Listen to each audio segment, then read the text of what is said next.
What is going on, guys? Welcome back to a new video. Today we're going to be talking about the inline block display.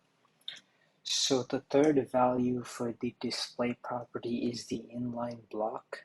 Now the inline block display combines the feature of both the inline and the block elements.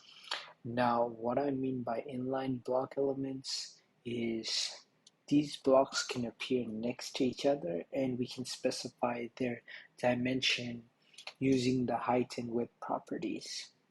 So images are the best example of default inline block elements. For example, if we have a div below that will be displayed on the same line with the specified dimensions. Rectangle, so my me3. Let's look at the code. So we have a div here, another div, and another div. And when we set it to inline, these are three rectangle divs that contain a paragraph of text.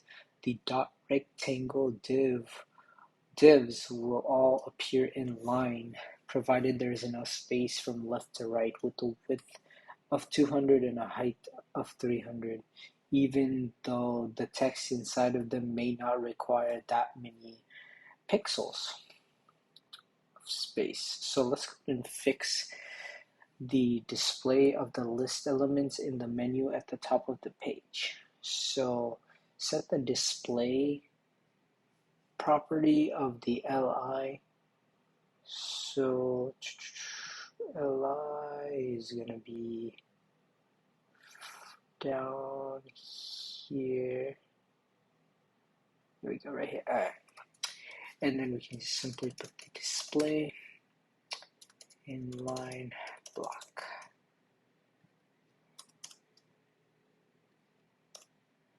And then hit run. There you go. That's how we get a bunch of questions like that. And then set the width of the li elements to 80.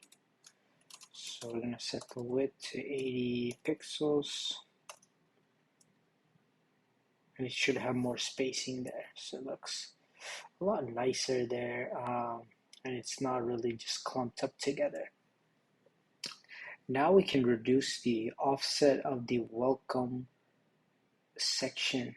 So top offset. So let's go to the welcome section. So the dot welcome, and we're going to set it to 50.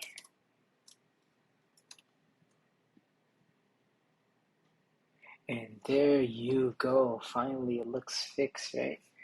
And then next, we're going to set the display of the dot answer to be inline as well. So display inline block. And there you go. That's how you get it like that. So it looks so much nicer now. It's so much cleaner. You can see that these, like if I have it out like a real website, now it literally looks like an actual page, and you can, once we add in JavaScript, we can move between these. But yeah, that's gonna end it right here. If you guys did enjoy this, please consider subscribing. But without, that's gonna end it right here. Thank you so much for watching, and have a fantastic day.